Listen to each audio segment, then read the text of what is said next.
Xbox on. Game on, baby! Wow!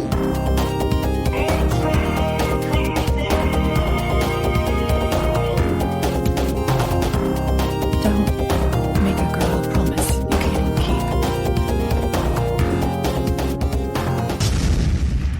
keep. Let's do this. All right, everybody, welcome to the Party Chat Podcast. I saw you. Oh my god! Stretching. Oh my gosh! I was stretching it. I was going into my normal intro. I'm this week's host, Uncle Jesse. With me is the delicious of the cheese in pieces is Rhys. I'm not as good as Ross is. So. You can work on that. Yeah, along with the intro. Yeah. Not quite as bad as the first episode. No. I think that was just so good because we were all kind of nervous.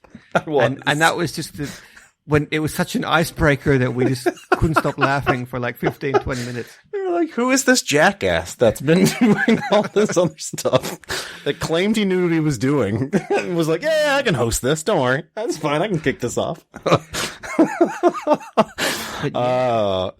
So we have a great episode lineup for you guys today. We have an interview with Shannon Symonds of the Video Game Hall of Fame, who you guys might have seen some of the posts over on the subreddit about Halo being inducted into that Video Game Hall of Fame. We are excited to be chatting with her later, so stay tuned for that. As you might know, Ross is not with us this week. He'll be joining us next week, but we normally start things off with what we've been playing. So, Rhys, what have you been playing? And don't tell me it's that simulator, civilization, SimCity type game. Because son of a bitch. City Skylines? Yes, that game. I've been playing some City Skylines. I know. Not just that. It looked pretty impressive. So, basically, if anyone's listening who was interested in my City Skylines, what's the word I'm looking for here? Not produce, progress, English. I can speak English. My progress is that my evil corporate dystopia is moving along nicely and it's great. And you can find all kinds of screenshots of that on Twitter. But I have tried 2 new games. That's right. 2 this week. I played for a couple of hours Little Nightmares. Oh, how is that? Spooky. Spooky? Yeah, no, this game, it's not frightening yet. It's just creepy and spooky and really, really, really atmospheric. Like, it's a bit like Inside and has a different kind of atmosphere, and it's not as polished. The platforming's a bit wonky. A couple of times I've actually fallen off of what I thought was a straight line. But yeah, it's good. It's really creepy. I recommend anyone who wants to scare the bejesus out of themselves to give that a shot. And it's cheap too, so it's good. And speaking of scaring the bejesus out of myself, I also have been playing Prey. Oh man, tell me about the praise, but don't spoil anything. Ooh. That's hard, okay. I know. Okay. other than every time I go on the subreddit, not our subreddit, just on Reddit, I should say, I feel like I keep getting spoiled with stuff that I don't want to see. I got this. That looks really cool. I got this. Okay. So, Prey has nothing to do with any of the former Prey games. Great. Let's get that out the way. Perfect. Yeah, I just threw up on my mouth a little bit. I don't know why. I probably was thinking about how much fun I was going to have playing Prey 2, and I can't have that fun anymore. Thanks, Bethesda. No, anyway, so Prey, entirely new game. This game is basically BioShock in space. That is the long and the short of it. BioShock was basically System Shock underwater. So it's come full circle. There was System Shock in space, and then there was BioShock underwater, and now we've gone back into space again. It plays almost identically to BioShock and System Shock. It has the same menu system, the same sort of powers and plasmids and upgrade trees. The game is an RPG, and it's really, really deep. And it's scary. It's a horror game first and foremost. The coolest thing about it is the enemies. The very basic enemy. There's many different kinds, and I won't spoil any of them. But the very basic enemy they called mimics, and they're these little slimy worm crab horror things that they're really creepy. They jump around and they move really fast and teleport all over the place. And what makes them scary is their name, because mimic. What they can do is they can turn into anything. So when you walk into a room, the game makes you paranoid as hell, because you'll be like, okay, I said this on Twitter, but I can safely say that Prey is the only game that has made me look at a coffee cup and say out loud, without any trace of sarcasm or joking, "I'm watching you." Because you walk over and then suddenly the coffee cup will transform into this mimic and it'll jump and attack you. It scared the bejesus out of you. Like the worst jump scare you can imagine. And then like it bites you and then runs behind you and you turn around and it's not there. And you're like, what are you now?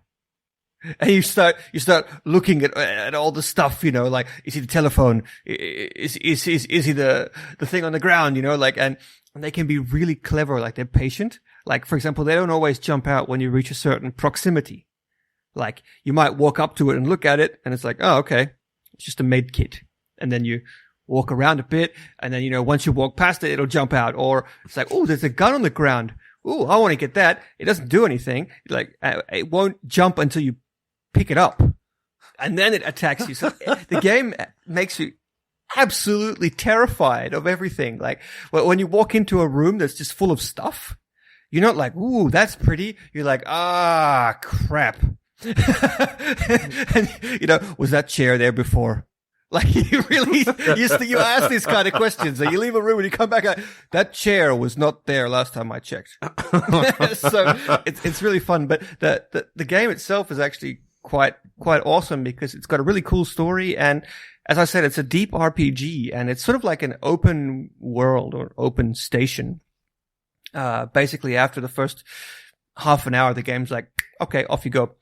And you've got access to the whole station, basically. And there's like all these nooks and crannies, and it's a bit like Dark Souls, in that, you go a certain way, and then you find a shortcut back, and then another pathway to here, another pathway to there. It's like a maze. And, there's heaps of different ways to do everything. Like, it's really play your way. Like, you can, like there's, maybe you can hack your way into a door, or you can go around and repair a broken junction, which will allow you to flip the switch and, turn off the power and go through, or maybe you have upgraded your strength and you can lift up a sofa that's blocking the way, or there's heaps of different ways to approach every situation. So it's really good. If you can't tell, I'm having a blast with it. It's, I've been hearing a lot of great things about it, and to me it was a little bit of a surprise, because no one was really talking about it beforehand other than praise coming. I don't know. I feel like I wasn't hearing a whole lot of noise about the game until it was out, and then I've heard, some really great things from folks that have been playing it. So it's, I'm excited to get my hands on it. It's one of those that I'm thinking about grabbing. Not that I have a whole lot of time to play the game. I can say with complete sincerity that it's the best game I've played this year. Excellent. No, that's great to hear. One of the best ever. No way. I'm really enjoying it. I love System Shock. System Shock 2 was probably one of my top 10 all-time games. And that came out how long ago? 15 years ago now? Yeah, a long time ago. Ugh. Jeez, that makes me feel like really old man. Anyway. You're old, man.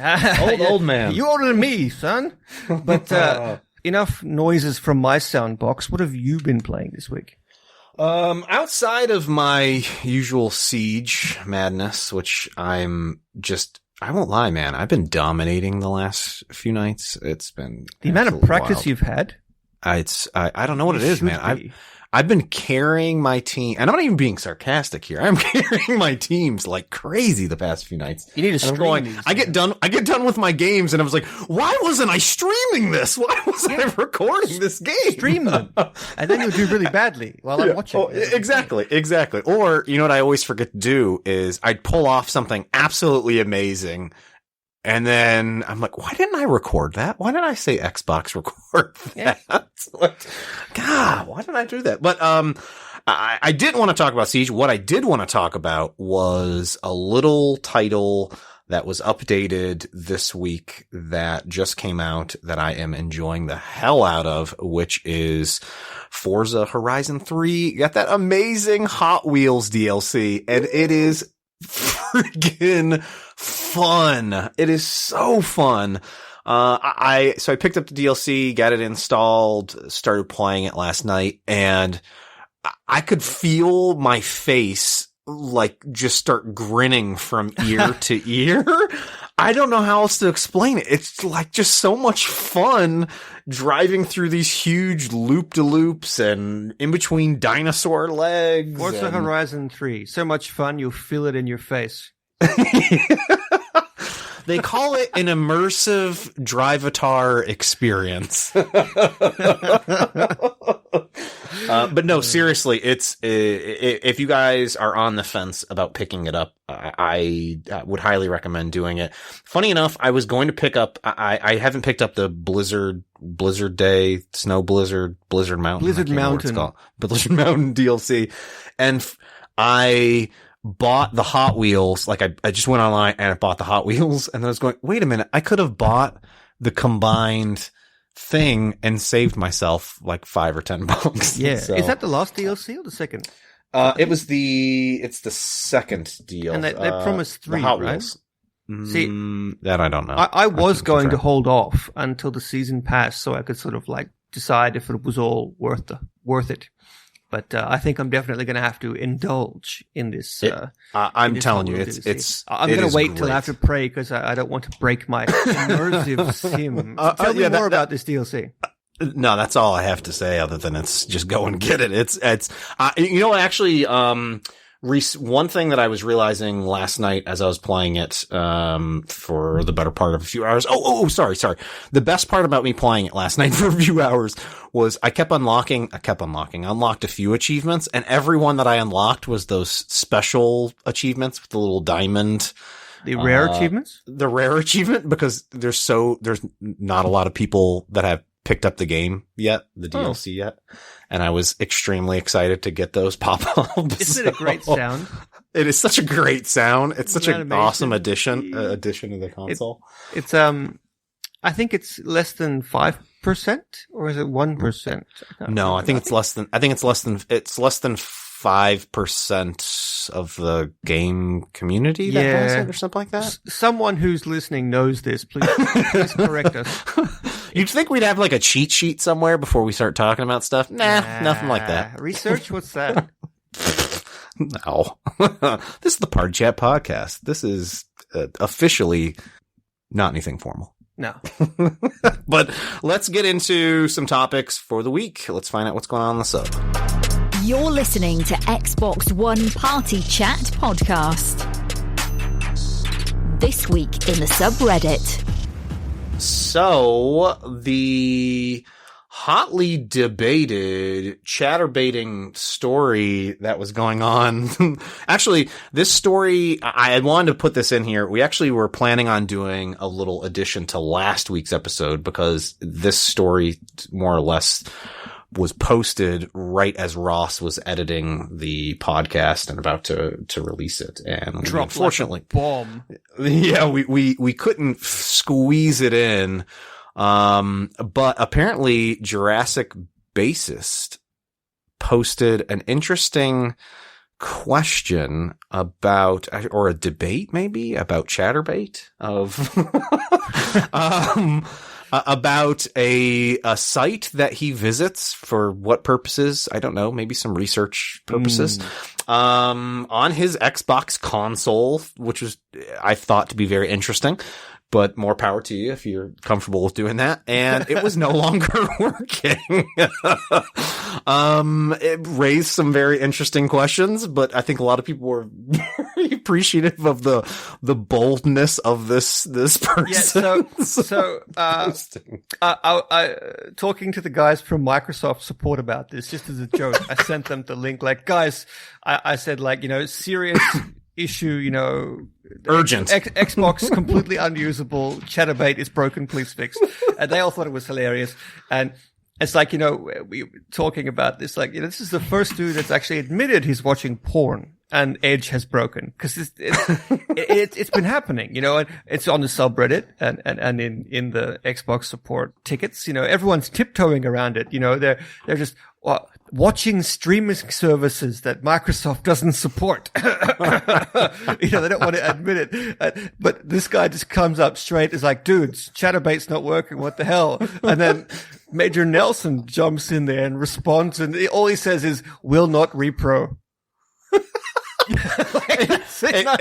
And by the way, he ended up getting almost 7,000 upvotes for his Major Nelson, him coming in there as like a sub comment to another comment. Yeah. And it's just literally will not repro. Like, I'm not going to reproduce that. No.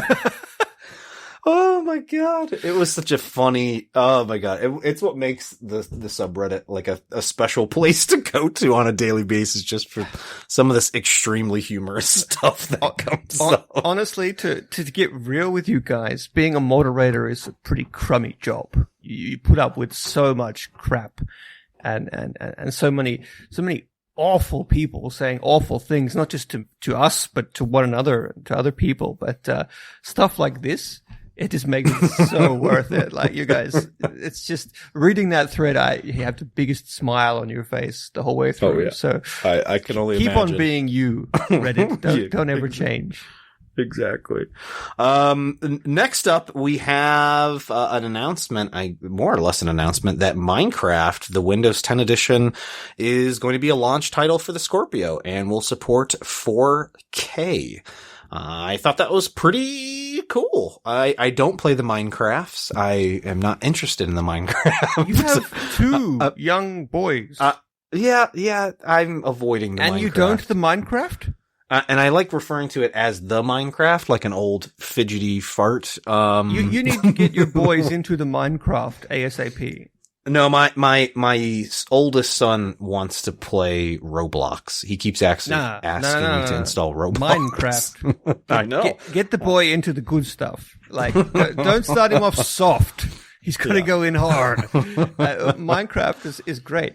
I have been playing it since it was in beta, and I on and off, I have like a binge for like maybe 2 weeks where I'm like Minecraft every night, and my girlfriend plays with me, like, yes, we play, we're going to build something, like, we get it in our minds, like, okay, today we're building a castle in the sky, and then we dig for the stuff and we build the castle and we're like, it's magnificent. Now we're done. And we just don't open the game again for like another 6 months. And then it's like, today we need to build a castle under the water. Agreed. And we open Minecraft and, it's been continuously updated ever since it was first released.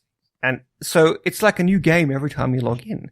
And it's like, so, okay, let's build the underwater castle. Oh, now there's cats and there's different biomes and I can, what is this, magic and enchanting and what the hell? Like, the game is like so much more deep. And then you learn that stuff and play around with it. You build the underwater castle and you're like, it's perfect. Oh, I'm done. And then 6 months later, it's like, it would be really cool if we built a castle inside a volcano, and so you go again. And Minecraft is a game that just keeps on giving.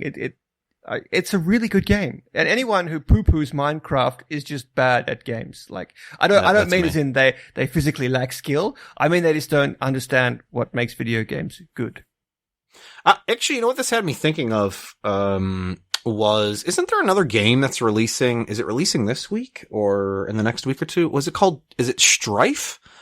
Yeah. That's a procedurally generated, shooter. that it sort of reminded me of, just because it's procedurally generated every time you go in and play it. But it was a shooter that I thought was interesting, and it's that old school Quake style game. Okay. No, I Am I remember thinking of reading about Strife, but I don't know if it's coming out soon. Is it? It might be. I thought it was coming out soon. To the I could be Googles. completely- To the Googles! I'm trying to find it. I couldn't find anything. Okay. But, yeah. So back on topic with this. So, apparently it's, potentially means it's going to have better frame rate, frame rate, infinite worlds. I don't know what that means, but sure. Cross-platform. I can tell you what that means. Basically, What's there that is mean? a size limit on the amount of space that you have in a world. Okay. So this basically will generate worlds forever.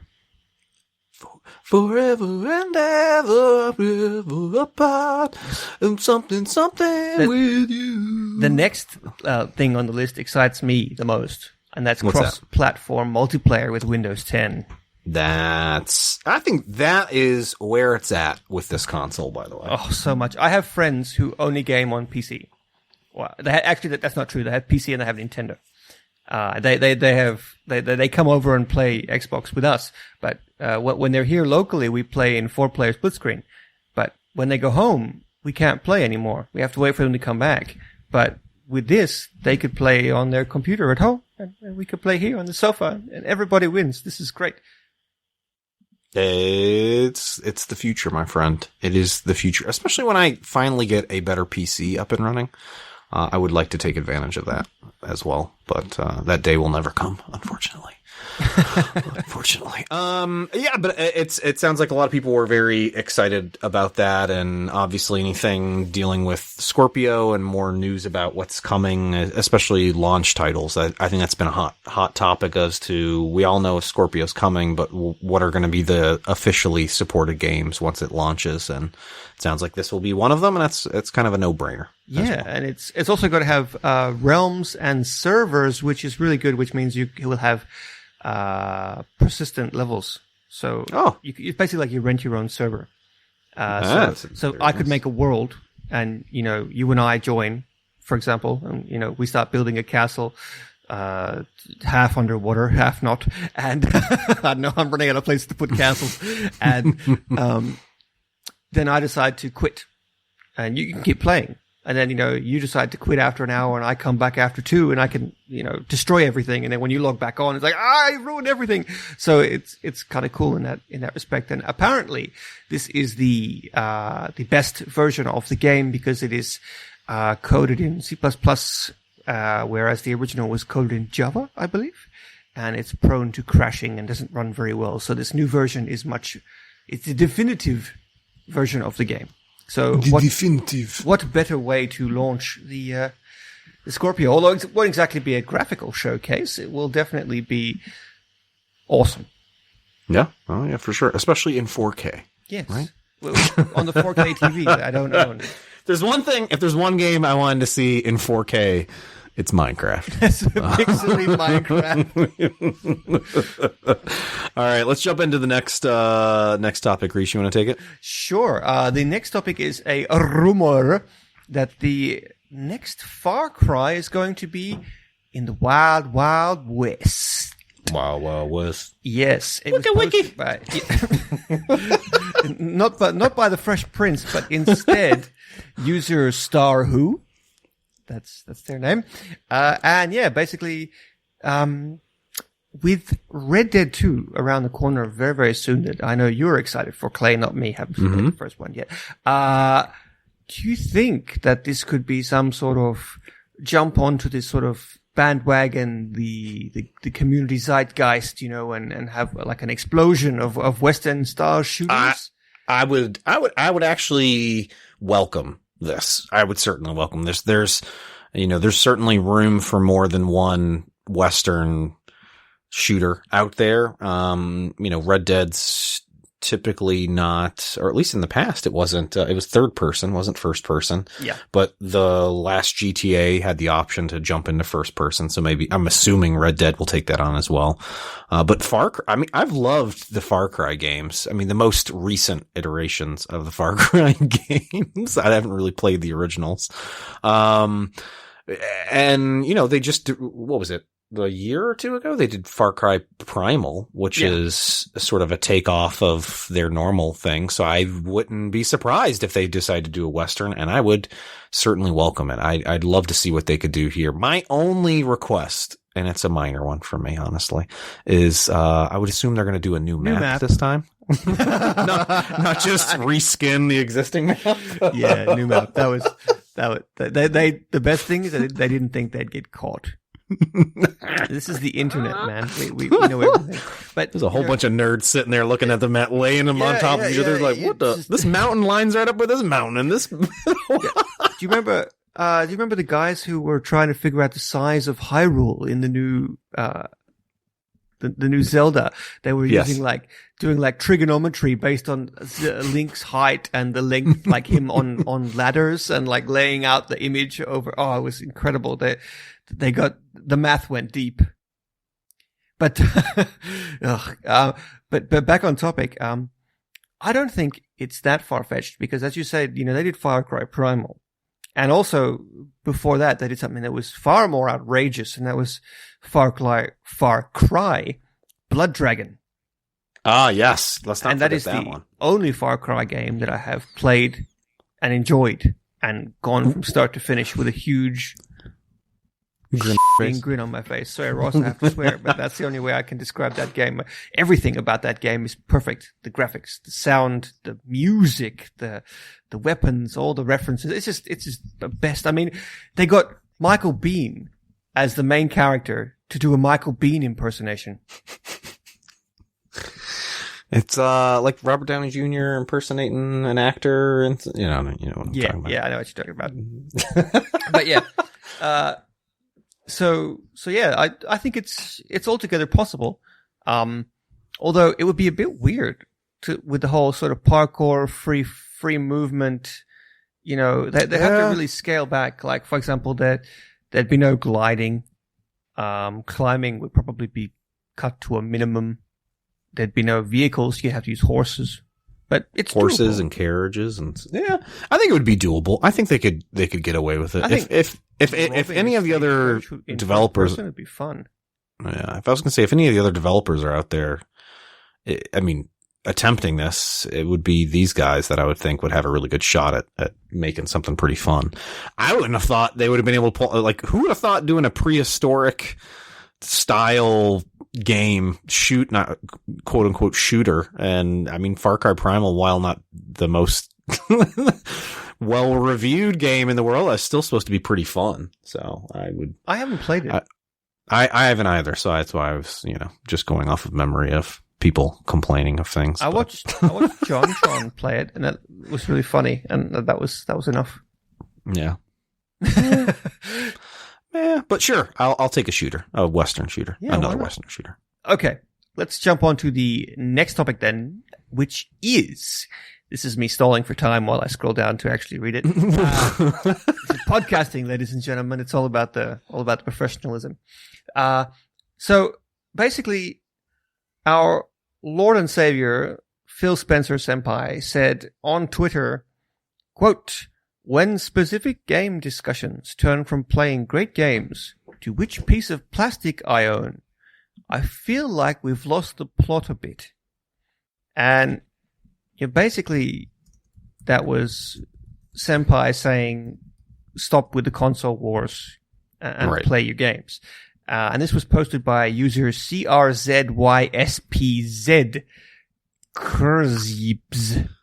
Crazy Spice? Crazy Spies? Maybe. Crazy Spaz? I don't know. Who cares? I don't know what you So, let's talk about fanboys.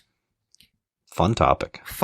I know, but I normally try to avoid this kind of discussion, obviously, but it was an incredibly popular discussion on the subreddit, so it would be, unfair of us not to mention it. So, we're all grown-ass men who have multiple consoles and who've owned multiple consoles throughout our entire life. So we all basically understand, what's the point.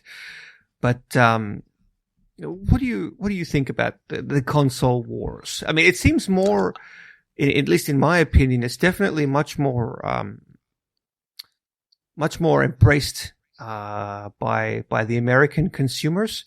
In Right. that you guys sort of have this, you support your sports teams because you're a very sporty nation, and you support your local everything, and it's very American to get behind a team. Yeah, I don't quite understand what it is. I mean, obviously we're all in favor of Microsoft and Xbox and what they're doing. That doesn't mean that I'm not going to play PlayStation and Nintendo and any other console game, a PC game. If it comes along and it looks good, I want to play it. I really don't understand. I really don't understand what's the point of it. I liked, Rhys, what you just said about the American thing of getting behind a team, and it's at least on the state side, it's really, it's you get behind one team. It's not like when I'm watching American football, and I'll state that as American football. I should just say football because American football is the only football. Of course. Like I'm a Buffalo Bills fan. I don't really root for whatever reason. I don't really care to root for any other team besides the Bills. They're a horrible team, but I stand by them. I don't get what it is. I mean, especially for consoles, competition is what makes gaming better. Without, these companies pushing each other, I don't think we'd be at a place where we're at today, or some of the things that they're going to announce at E3 this year. And me, like you said, we're old ass men. I'm in a place right now where if I wanted to go out and buy a PlayStation 4, I can go out and buy a PlayStation 4 if I wanted to, or the Scorpio comes out. I can't do that. I'm saving up for the 4K TV. Well, yeah. That actually, surprisingly enough, 4K TVs are like getting stupidly cheap now. So it's not in Finland. I have to pay the Finland tax. Oh, that good old Finland tax. But I mean, it's at a point now where it's I don't get it. I guess I'm at a point where I don't have the time to play all the things that I it's sort of like the extreme opposite of what it was when I was a kid, or my nieces and nephews. I think I might have mentioned this a few weeks ago, but where they have all the time in the world to game, but don't have the money to buy the games. Now I have not all the money and the time. I have money, but I don't have the time. I have the exact same problem. You know what? How do you say this without sort of sounding condescending? But basically, I mean, it's fun to get behind your team. We're an Xbox team. We love the Xbox. We all own the Xbox, and because we prefer it. And we talk about the Xbox on the Xbox podcast because we love it.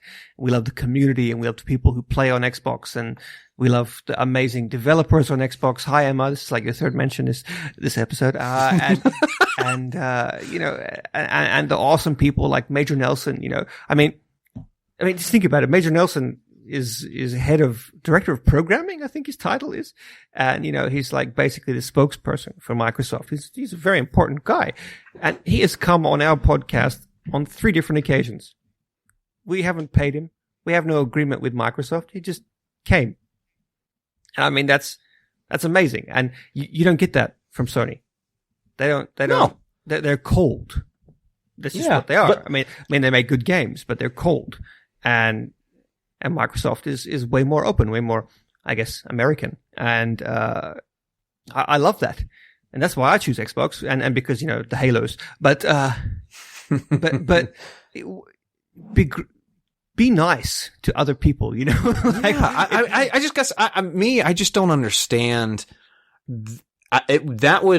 Sony puts out an amazing new game, or decides they're also going to launch another console, or like they've got the PS Pro and people are like, oh, PS Pro versus Scorpio. You know what? I don't care about any of that. Like, I don't care which one is the better performing.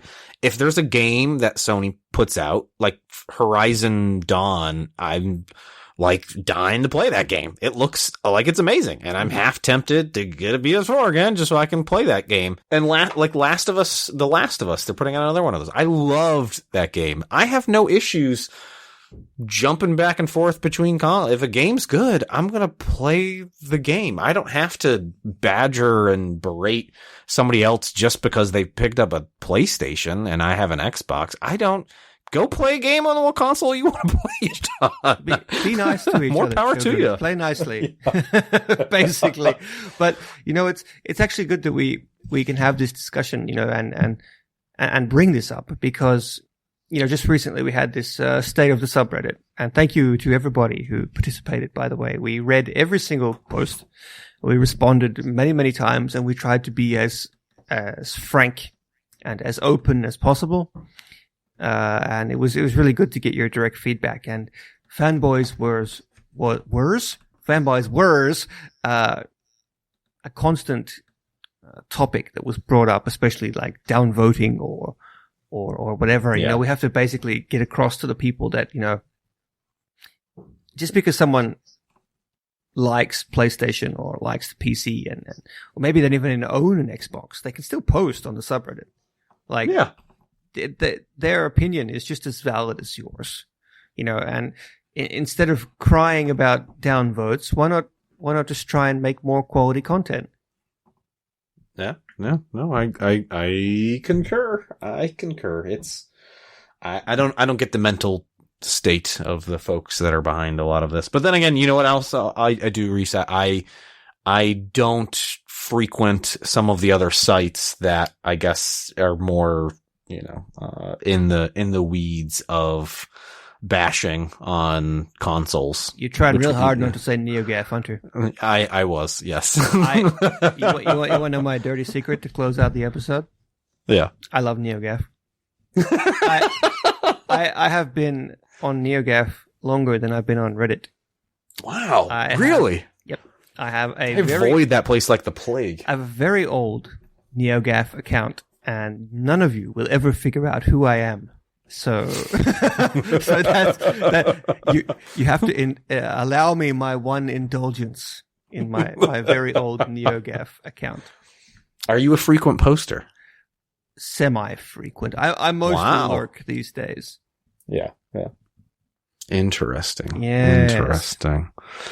We'll have to do an in-depth investigation on this. The best joke, April Fool's joke we ever pulled on you guys, us mods, was when we swapped the subreddit out for a NeoGAF theme on the first year. The rage was real. Do you remember that? Good times. All right. Before we wrap up this episode, let's jump over to our guest and chat with her about the Video Game Hall of Fame and Halo. That sounds like a fantastic idea. Let's do that. Xbox Snap This Week's Interview. All right, everybody. And for this week's interview, we are very excited to have Shannon Symonds from the Video Game Hall of Fame with us this week. So, Shannon, how are you doing? I'm doing great. Thanks. How are you? Oh, excellent. We are very excited to have you on. This past week, there were not one, but two very big topics over on the Xbox One subreddit that had a ton of activity with your announcement of Halo being accepted into the Video Game Hall of Fame. So we are very excited to have you on and chat with you about the Rochester Museum of Play and the Video Game Hall of Fame. So I guess to kick things off, can you tell us a little bit about yourself and about the Museum of Play and the Hall of Fame? Sure. So I have worked at the Strong National Museum of Play for a little over 10 years now, and I'm currently an associate curator. And I primarily work with, and this is a mouthful, but our International Center for the History of Electronic Games, which will hereafter be referred to as ICHEG to save. Can you say that 3 times fast? No, I can't. Sorry. I was trying to be good. So the Strong is the country's it has the country's largest public collection, and whenever, I'll just say this right now, whenever I say that we have the largest of this or the largest of that, we always do mean public, because we never know what you or your listeners are hiding away from us in your basements. So we do, whenever we do that, I will qualify and always say we mean public collection. But we do have the largest collection of play things and related materials. We're currently at a little over 450,000 objects. Wow. And currently with that, 60,000, a little more than 60,000 of those are video game related. So games, promotional material, merchandise, that sort of thing. We also house an incredibly large archive, the Brian Sutton Smith Library and Archives of Play. And within that, for video game related archival material, for example, we have design documents and notes from people like Ken and Roberta Williams of Sierra, Will Wright from The Sims, Megan Geyser of Her Interactive, Ralph Baer, who created the original Pong and Simon. So we really have a wonderful resource that we offer up not only to our guests but researchers around the world who come here and access things online as well. So we're really proud to offer that, and in 2015, so this was our third year, as you mentioned, we opened the World Video Game Hall of Fame to go along with iChegg, and we just inducted our third class, which we're totally excited about. Yeah, I was going to say the museum itself, by the way, it's in Rochester, New York. Hello. That's where Shannon and I are both located. I was very selfishly extremely excited when I saw both of these postings on the subreddit make it sort of to the top. I was like, this is Rochester, yeah. The museum, I mean, my family and I frequent it. We have the family pass or whatever that is, where we can go unlimited times during the year, and the museum is just amazing, from not just video games but all sorts of different vintage toys, and there's a huge Sesame Street collection, and there's a comic book section that I love going through, and it's just amazing, all of the things that you have in there, and the different setups that constantly are changing, and activities that are available. From, I think the last time I was there was a huge Harley Davidson event. Oh, yeah. And then a little bit before that, which actually I think it was a little towards the end of last year, which is sort of related to what Rhys and I were talking about a little earlier, which is a Hot Wheels. So taking this back to video games, Forza just released some DLC around Hot Wheels that you can race your cars in this huge Hot Wheels type setup in their game, and you guys had an amazing Hot Wheels display going, and my son, well, I think we must have spent a good half an hour or more just in that section of him playing with all the different Hot Wheel tracks. So it's, I mean, it's the setup that you guys have there is just unreal, and I'm in awe of it, absolutely in awe of it. And I want to ask, so how did the Video Game Hall of Fame get started? I guess what prompted you guys to create that a few years ago? So we are already home to the National Toy Halls of Fame. So that's we actually combined our National Toy Hall of Fame and the Toy Inventors Hall of Fame a couple years ago. So we were already honoring the sort of toy industry in general, both with their objects and the actual inventors. But if you look at the current inductees into the Toy Hall of Fame, there's only 2 electronic game systems actually that are represented. We've inducted the Atari 2600 and the Nintendo Game Boy. And we sort of looked at that and we said, well, electronic games are never really going to get the recognition that we feel like they deserve within this sort of overarching Hall of Fame. We're always going to be probably more focused on traditional toys and games just because there's more of them, if for no other reason. So we decided that it would be better if we just concentrated everything into a video game Hall of Fame so that we could really give the games and their creators and designers the recognition that they deserve. And we figured since we already had the two other Halls of Fame here that it was just logical to expand from that. That makes perfect sense to me. Yeah, it does. That's pretty cool. So we know, we've been dancing around the topic for a little while now, but we know that Halo was just inducted within the last week or so into the Hall of Fame, and it was a hugely popular topic on our subreddit, surprise, surprise, as we are a dedicated Xbox subreddit. So everyone was very excited, and I just want to know what kind of games are actually currently in the Hall of Fame. For anyone who doesn't know, I mean, I already went and checked, but like what does the range of games sort of encompass?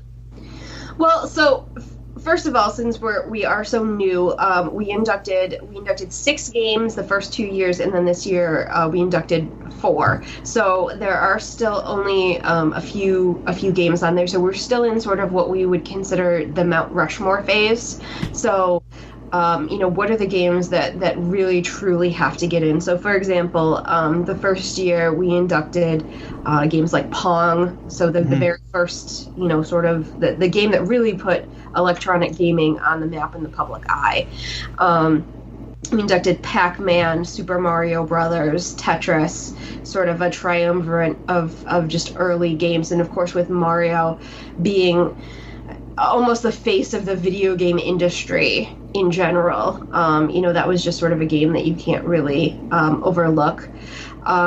We inducted Doom our first year as sort of that quintessential first-person shooter, and also because of the enormous what's the word I'm looking for? It had such an enormous effect on sort of the creation, allowed gamers to create their own levels for one of the first sort of times, the shareware. Of it. And I mean. I was going to say, a lot of people don't know that, the younger people anyway, among us, because we're the old man podcast, a lot of people don't know that first-person shooter is actually a new term, because once upon a time they were all called Doom clones. Right. Yeah. Sorry, I interrupted you, but I wanted to sound like I knew something important. And by the way, the Doom level creator, I can remember playing that on my PC and could never get that to quite work the way I wanted it to. Yeah. No, but that's true, and that's absolutely one of its main sort of impacts on the video game industry. So that was one of the real big reasons we inducted it. And then our last game for the first year was World of Warcraft, which was the newest, obviously, of that class, but it had already had such a tremendous impact on, especially, MMOs, and getting sort of non-traditional gamers to play that genre. Most people aren't going to sit down and play MMOs for just sort of casually, and WoW really changed all that.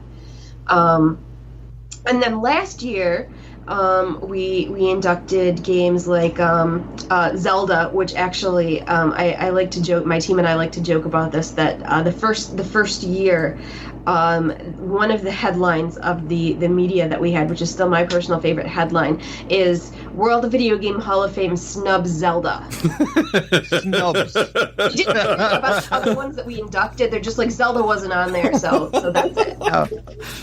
Have you met many Zelda fans? Because I can understand. Yes, no, and I don't blame them. And to be perfectly honest, that was, it was one of those things where it's like, well, we can't induct everything the first year, but yeah. So Zelda was definitely, we're like, well, that's definitely got to go in. And then also Sonic, the second year, Space Invaders, so another classic, arcade classic. Did The Sims.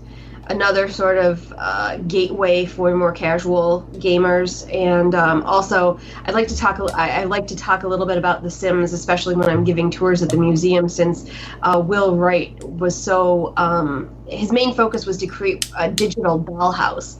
And our founder, Margaret Strong, her initial collection was actually dolls and dollhouses. So we like to say that particular game would have been her favorite. Oh, that's nice. Yeah.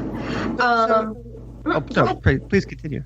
Oh no, I was just gonna say that, and then we inducted Grand Theft Auto 3 as sort of a good example of a sandbox game, but also a good example of a game for an older audience. Mm-hmm. And then a game that our international friends might not be so familiar with, but the Oregon Trail, which had a huge impact in early educational games in the U.S. I, for example, remember playing that when I was growing up. Oh, yes. We've all died of dysentery at least one time. I, like most of my European counterparts, had never heard of this game until I discovered the wider internet, basically. And then every American seems to have a story about playing Oregon Trail in school. Yes. Yeah, that's great. I want to know, how does a game get nominated and voted on? Like, how does it, like, how do you decide what games get to be brought in? It's a multi-step process. So we do have our website, worldvideogamehalloffame.org, which allows anyone to nominate any game, and you can nominate as many games as you like. One game per entry, but you can make as many entries as you like. And basically, you can do something simple as just putting in a game's title, but we also have a space where we encourage people to sort of talk about why they're nominating it, if they have any special, personal memories, or if they just really feel strongly that the game impacted either electronic gaming specifically or popular culture in general. And personally, I really love reading those stories. So that's sort of where it starts. And then we look over, we do get several thousand nominations a year. I think this year we had somewhere around, I think, 3,500 nominations. Wow. From around the world. And we have an internal committee that basically looks through all of those, and we narrow it down to a group of finalists. Our first 2 years we had 15 finalists. This year we had 12. And we pick those based on, certain criteria of the game's overall influence, its geographical reach. Did it impact other games, or was it impacted by games before it? Was it a genre setter, or a genre popularizer, that kind of thing. And then we send off our finalists to our selection advisory committee, which is a group of they're outside the museum, but they're video game journalists, historians, professors, scholars, writers, and they come back to us with we ask them to rank their top 5 out of the group, and also to explain why. So we need a little bit more from them than just a list. And then based on their comments, that internal committee meets again, and on their advice, we make the final decision. Okay. That's I'm still a little amazed at the caliber of games that you guys have put in there so far. I mean, you have a hard task because there's such an extensive library at this point, and I'm sure out of the 3,500 that you've had submitted, it's I can only imagine how many times things like Halo were nominated. Or actually, if I was in your position and I had that headline come through about the Zelda snub, I would have purposely held off on putting that in. See, if they could enter one game into the Hall of Fame, I'm pretty sure it would be Rainbow Six Siege. Okay? I am slightly obsessed with the game for the last year now. Just slightly obsessed. I'm sure someone's already done it, but I think I feel the need to go and nominate Elite. If I could nominate one game, I would nominate Elite. Elite was actually a finalist last year. Oh, awesome. We've actually had David Braben on the podcast before, humble brag. Excellent. Yes. Yeah. It was a Elite absolutely meets all of our criteria, and it didn't get in last year, but it was a finalist, and quite frankly, I think it's certainly going to get in at some point. It's just sort of a question of when. I can almost guarantee that. It's my favorite, so I'm a little bit excited now. I've been playing that game series since I was 8. Oh, nice. Yeah. Well, it was heavily influential, and it certainly, like I said, it certainly deserves a place, for sure. So speaking of the games that you have on display there at the museum, you have some amazing merchandise and collectible stuff to go along with all of those. Where do you guys get that from? Where does that come from? So, all over the place. Obviously, as a nonprofit organization, our lifeblood is donations. So, we receive donations from, gamers who are either cleaning out their basements or their parents are cleaning out their basements for them, and people who just are, they're older and they say, I just want this to go to a good place because my family isn't interested in it, that sort of thing. We also receive donations directly from game designers and game companies. Actually, a team at Microsoft, once when we told them in confidence that Halo was getting in, one of the first things they did was they shipped us off a package of some really awesome merchandise related to Halo. So Cool. I'm really really grateful to them for that. So if you're listening, thank you. They are. But so game and the funny thing too is that you just never know what people have hanging around. So sometimes we hit a huge jackpot. The museum does have a small budget that we can use to purchase things, and we tend to use those for what we call remarkable objects. So things that make people stop and actually remark on them, or pull out their phones to take a picture. So my favorite example is if you go out into our World of Video Game Hall of Fame and look at the World of Warcraft section, you're going to see a server blade that Blizzard auctioned off about 500 of them, and they're no longer in use, but World of Warcraft is the type of game where just having the game itself is truly not enough, because it doesn't speak to that the fact that people lived in this world, and it doesn't cover the feeling of going on a 40-man raid with your guild or something like that. And the server blade comes a little bit closer to that, to say here's this physical place that people truly lived on for years. So that was something that we did purchase off of eBay. Excellent. Yeah, and Actually, I was going to say I've been visiting with Rare, who have a lot of classic games, and I got a lovely tour around the place that they have there with Emma. Hi, Emma. I know you're listening. And when Emma was showing me about, they have all this collection of all their old stuff, toys and collectible stuff, and I was like, where do you guys get all of this stuff? It's amazing. and she said, we buy heaps of it from eBay. Like Yes. they buy their own stuff back. It's crazy. That's what I haven't heard. But yes, I mean, eBay, you really can find almost anything on eBay if you're willing to pay market prices, which normally we're not.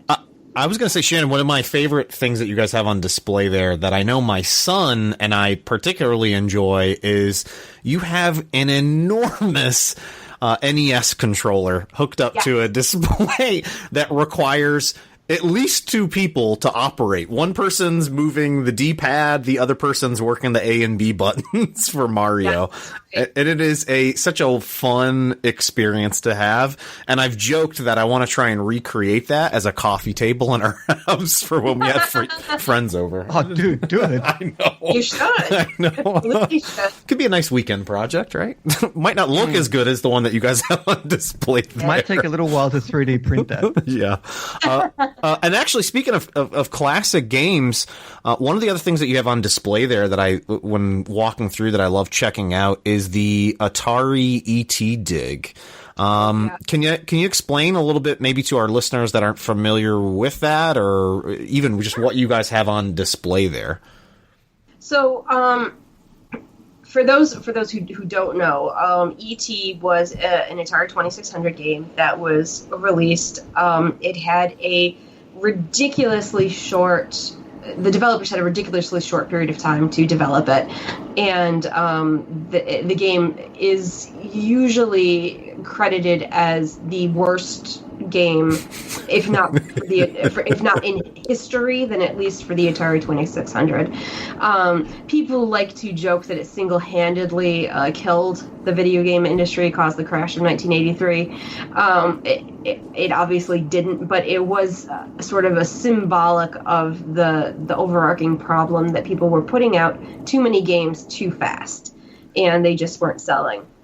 So there was always this sort of urban legend that people weren't 100% sure was true or not, that Atari just dumped a ton of cartridges, including a bunch of ET cartridges, into a landfill in New Mexico.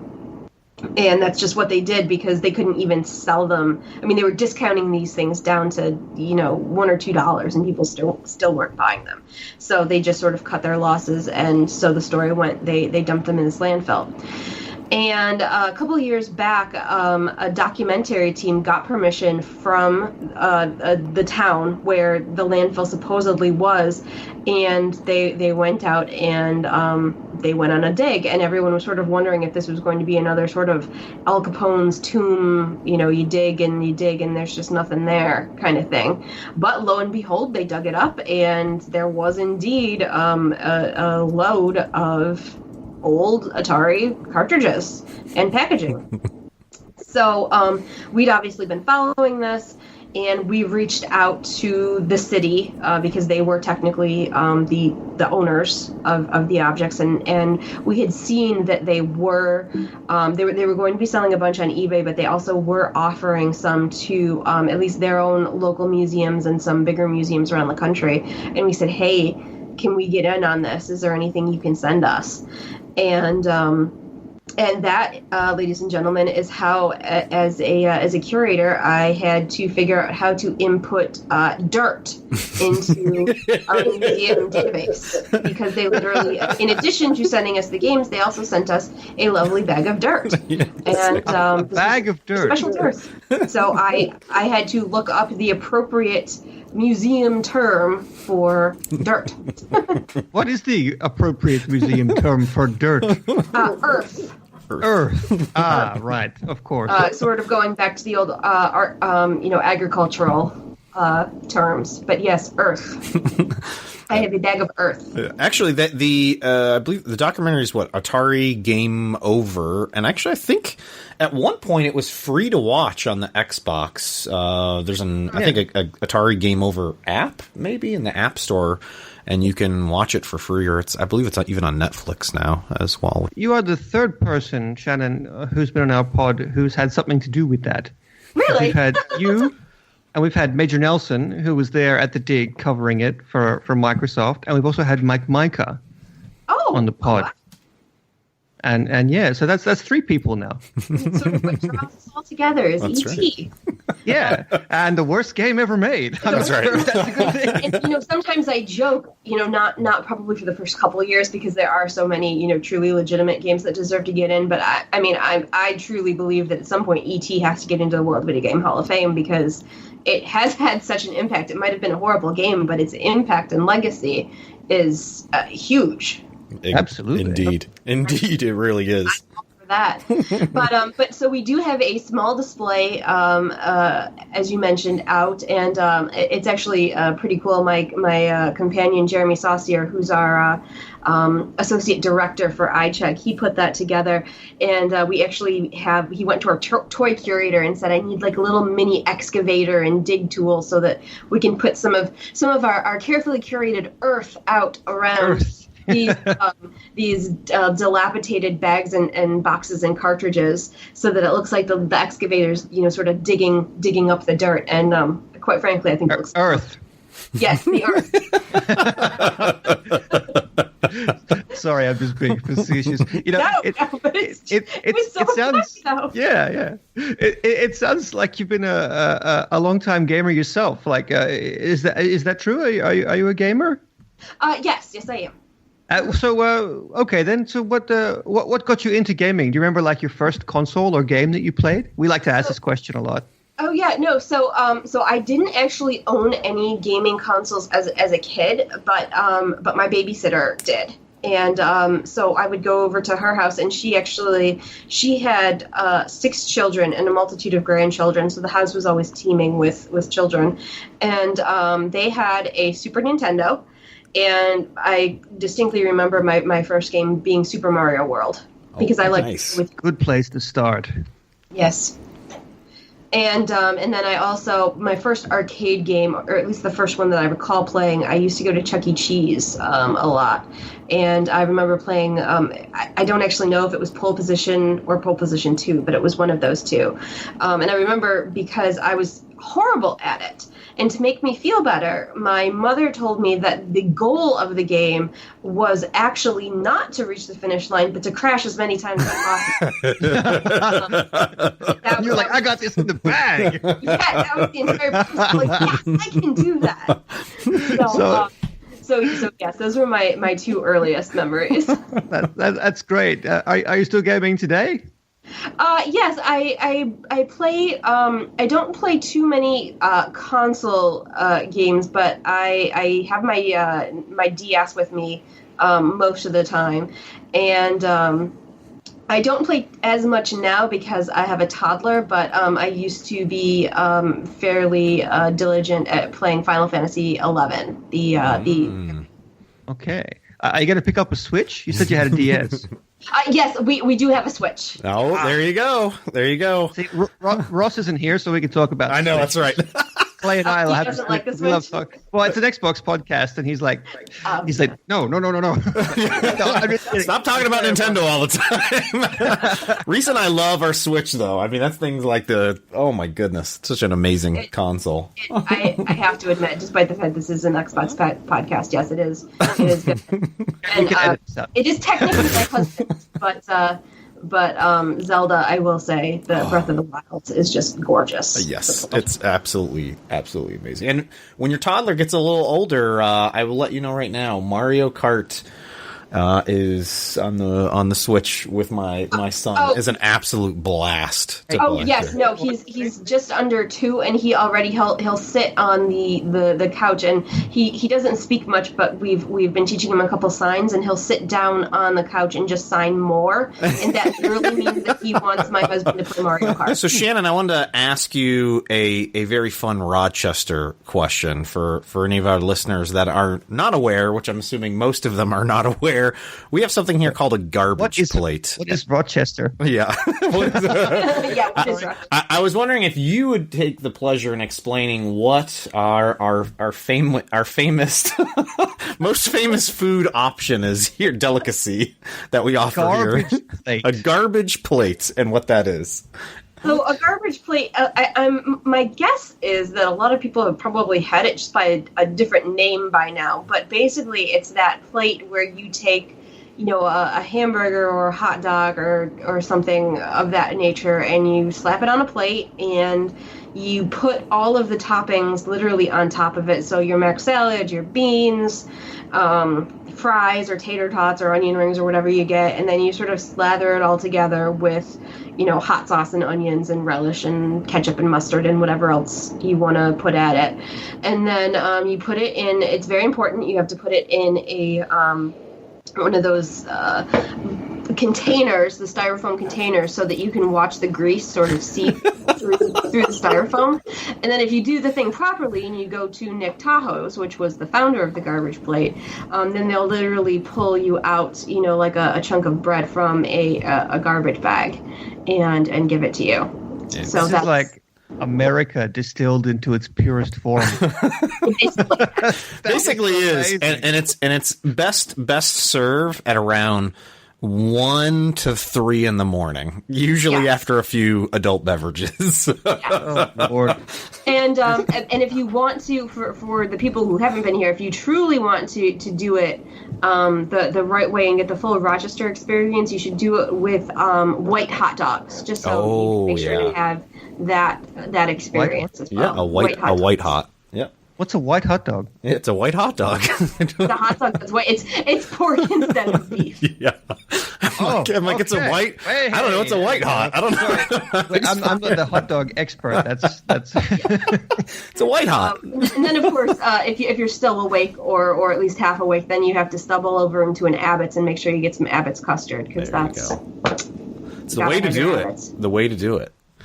So, Shannon, before we let you go, we have a very important question to ask you. It's a question we asked all of our guests, and it is, which video game character could you knock out with one punch? Likely none of them. Okay, so there's I believe it was 1983. There was a game called Spelunker. Oh yes, yeah, and it is what it sounds like. You play a guy who's exploring a cave, but if you go on to see something like TV tropes and you look at it, it probably has one of those like it represents like insanely difficult platformer mode or something like that. And the reason it was so insidious was because you could fall down a hole that was not even as tall as the character sprite and die. Okay. Or you could die in midair or something like that. So I probably couldn't like punch him out, but if I could just get him to fall into like that tiny little like just push him over his knees. Just gotta outsmart him.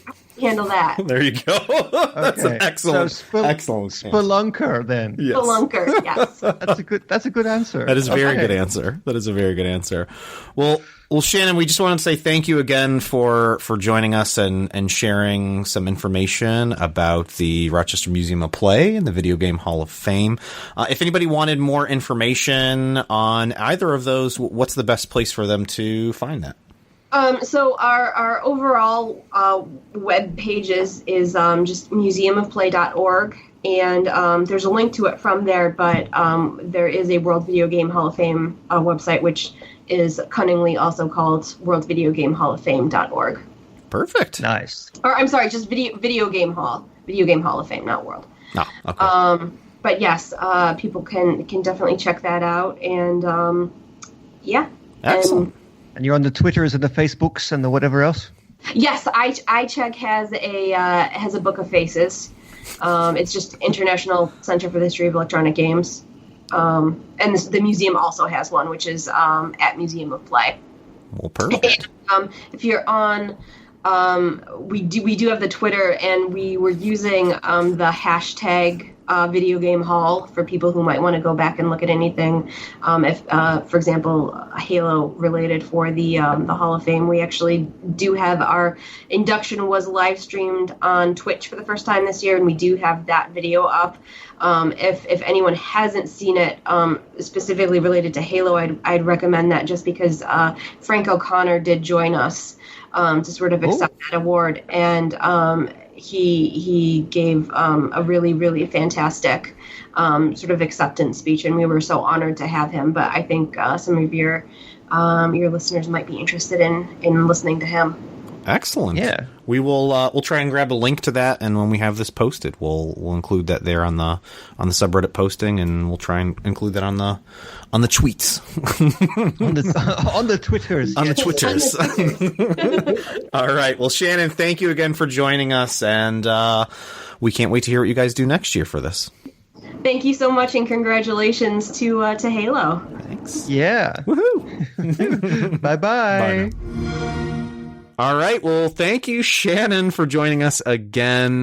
You can find more information about the Video Game Hall of Fame at worldvideogamehalloffame.org. And we'll also, I think, as I mentioned, we'll include some links in the subreddit to where you can get to that site, as well as find them over on the Twitter.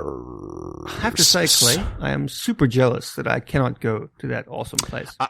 I won't lie, it's like unbelievably fun to go through. And actually, every once in a while, they have, I wanted to call it adult night. That sounds a little weird, a little creepy. I'm suddenly more interested. Yeah, they have an evening that's for 21 and over, because that's the drinking age here, stateside. That's weird. Or in New York, at least. And, they have alcohol, and you can go there and play video games and booze it up a little bit. So, it doesn't sound like a very museum-like activity. Actually, I'm saying that I've never actually gone to one of those, and I'm now questioning myself if that's actually true or not. They actually have brew at the zoo as well here, which is interesting, where you can go drink at the zoo for like a happy hour. Yeah, it's kind of cool. I have been to that. That is for real a thing here in Rochester. America always impresses me. It never ceases to amuse me. Even the small things, like the president having a Twitter fight with Snoop Dogg. It's like, wow, only in America. I love that country. You guys are awesome. Only in America. Yeah, you guys, I mean, come on. When I come to visit, I'm going to eat a garbage plate with white hot dog, and I'm going to go to the bathroom afterwards. Yeah, and then after that, I'm going to go to the booze night at the local museum and zoo. It's going to be great. No, but seriously, that sounds really cool, and I think it's really cool. It's so awesome that we got Halo into the Hall of Fame. Indeed. So that's very exciting. So again, thank you, Shannon, for joining us. And Rhys, you want to close it up this week? Yeah, I think it's been a while since I got to say the magic words. So Xbox, turn off. You're listening to Xbox One Party Chat Podcast, the official podcast of the Xbox One subreddit. It's settled. Let's do this.